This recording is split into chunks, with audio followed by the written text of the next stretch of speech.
دیکھیے جب لوگ نماز کے لیے مسجد میں داخل ہوتے ہیں یا نماز پڑھنے کے بعد مسجد سے باہر آتے ہیں تو ایک بات میں نے نوٹ کی ہے، غالباً آپ لوگوں نے بھی اس بات کو ضرور دیکھا ہوگا کہ جب نمازی نماز کے لیے مسجد میں آتے ہیں تو بہت سے، سب نہیں، بہت سے ایسے ہیں جو بڑی زور سے سلام کرتے ہیں۔ اب وہ جس وقت مسجد میں داخل ہو رہے ہوتے ہیں اس وقت کچھ لوگ قرآن کی تلاوت بھی پڑھ رہے ہوتے ہیں، کچھ نماز میں مشغول ہوتے ہیں، کچھ ایسے ہیں جو تسبیحات پڑھ رہے ہوتے ہیں۔ تو اب ایسی کنڈیشن اور ایسی صورت میں کیا سلام کرنا ضروری ہے؟ کیا سلام کرنا سنت ہے؟ اور کیا ان پر واجب بنتا ہے کہ وہ اس سلام کا جواب دیں؟ ان لوگوں کا جو مسجد میں داخل ہوتے ہیں اور سلام کرتے ہیں، اور ان لوگوں کا جو نماز پڑھ کے نکلتے ہیں تو وہ بھی بہت زور سے سلام کر کے نکل جاتے ہیں۔ تو دیکھیے اس میں حکم شرع یہی ہے کہ جب بندہ مسجد میں داخل ہو تو لوگ قرآن پڑھ رہے ہوں، نماز پڑھ رہے ہوں، یا وہ تسبیحات میں مشغول ہوں یا نماز کے انتظار میں ہو، تو اب ان کو زور سے سلام نہیں کرنا چاہیے، یعنی کہ سلام نہیں کرنا چاہیے۔ اور مسجد سے نکلتے ہوئے بھی اگر آپ سلام کرو گے تو ان پر واجب نہیں ہے کہ وہ آپ کے سلام کا جواب دیں۔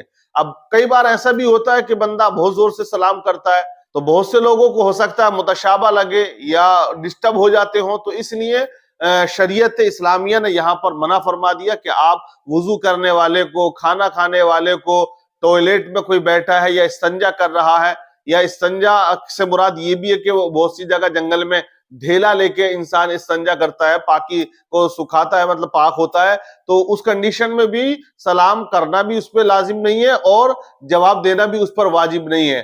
الگ سلام کرنا سنت ہے، جواب دینا واجب ہے۔ تو یہ بڑا ایک اہم مسئلہ ہے، لوگ اس طرف دھیان نہیں دیتے ہیں، اور لاپرواہی میں یا لا علمی کی بنیاد پر، نالج نہیں، پتہ نہیں، تو تب بھی وہ بڑی زور سے سلام کرتے، پوری مسجد جو ہے وہ گونج جاتی ہے۔ میں نے آج جمعے میں بھی دیکھا، کئی مرتبہ ایسا دیکھا گیا ہے اور ہمیشہ دیکھا جاتا ہے کہ بہت سے لوگ کیا کرتے ہیں۔ تو یہاں آپ جاننے والے ہیں تو آپ ان کو سمجھا سکتے ہیں، بتا سکتے ہیں، تقریر کے دوران مسجد میں امام صاحب بتا سکتے ہیں۔ ہاں سلام کرنا بالکل سنت ہے، جواب دینا واجب ہے، لیکن کب آپ اگر مارکیٹ سے گزر رہے ہیں، آپ کا اسلامی بھائی ہے، آپ جانتے ہو یا نہ جانتے ہو، آپ سلام کرو۔ مصطفیٰ نے ارشاد فرمایا، سرکار فرماتے گھر میں داخل ہو تو سلام کرو۔ حالانکہ آج مسلمانوں کے حالات و کنڈیشن یہ ہے کہ سلام کو عام نہیں کرتے ہیں۔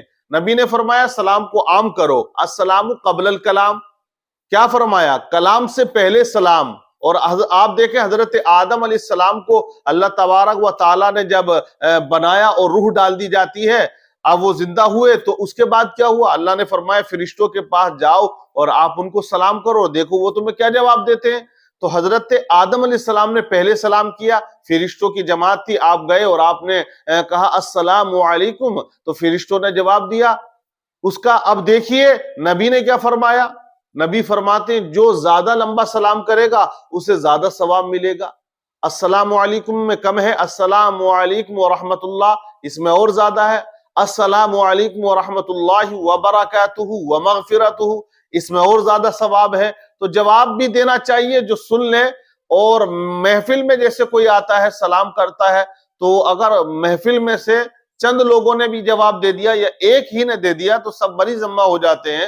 لیکن ہمیں سلام کو عام کرنا چاہیے، بیٹا ہے اسے بھی کریں، بیٹی ہے اسے بھی کریں، لیکن مسجد میں داخل ہوں تو دیکھیے یہاں حکم یہی ہے۔ کچھ مقام ایسے ہیں جہاں منع فرمایا کہ آپ سلام نہ کریں، جیسے کہ کوئی بیت الخلاء میں ہے تو اسے نہ کریں، استنجا کر رہا ہے، وہ ڈھیلے سے اگر استنجا سکھا رہا ہے اس کنڈیشن میں بھی اسے سلام نہ کریں۔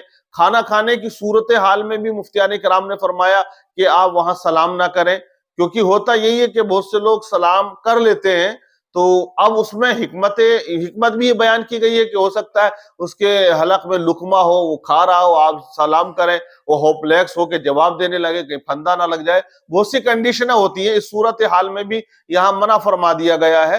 لیکن اگر کوئی بندہ ایسا ہے جو آپ سے کہہ رہا ہے آئیے کھانا تناول فرمائیے، صاحب خانہ ہے، بات کر رہا، آپ نے کر دیا ہے تو وہ جواب دے دے گا تو اچھی بات ہے۔ لیکن جیسے کہ مسجد میں جائیں، کوئی وضو کر رہا ہے، قرآن کی تلاوت کر رہا ہے، تسبیحات میں مشغول ہے، تو ایسی صورتحال میں آپ سلام نہ کریں، کیونکہ آدمی کو ڈسٹرب ہو جاتا ہے۔ اور آپ کو یہ مسئلہ اگر معلوم ہے تو دوسروں کو بھی سمجھائیں، جو نہیں جانتے ہیں انہیں بتائیں۔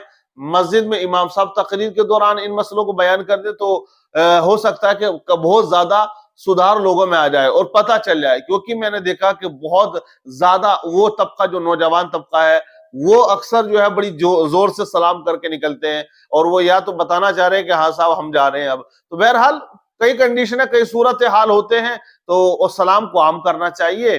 یہ بات آپ یاد رکھ لیں.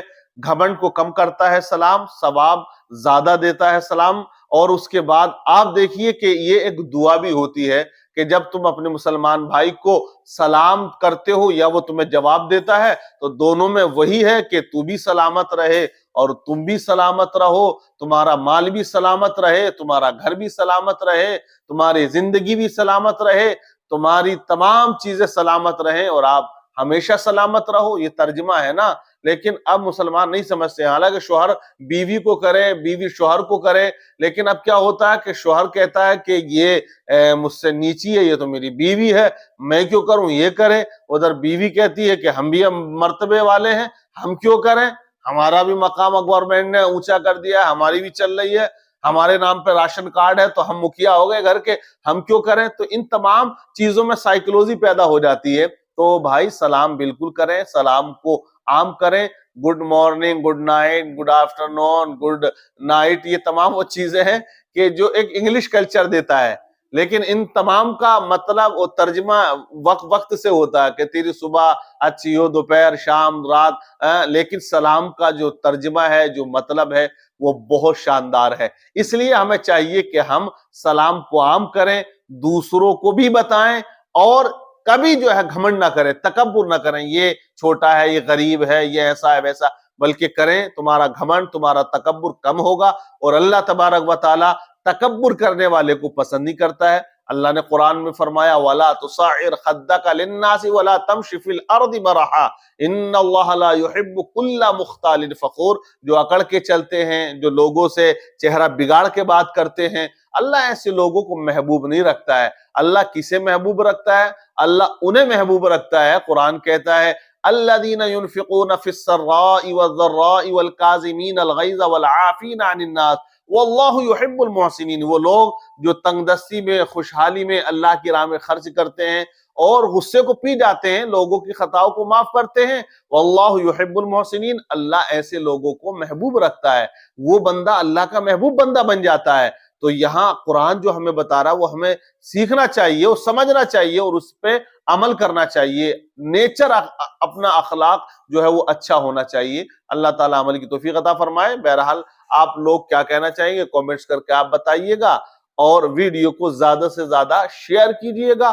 جو مسائل کی باتیں آپ کو یاد ہوں، علماء سے آپ سنتے ہیں، کتاب کے ذریعے سیکھتے ہیں، دوسروں کو ضرور شیئر کرنا چاہیے اور انہیں وقتاً فوقتاً آپ بتا دیں تو اچھی بات ہوتی ہے. نالج بڑھتی ہے لوگوں کی اور علم دین پھیلتا چلا جاتا ہے. بہرحال لائک کریں ویڈیو کو اور پیج کو فالو کر لیں.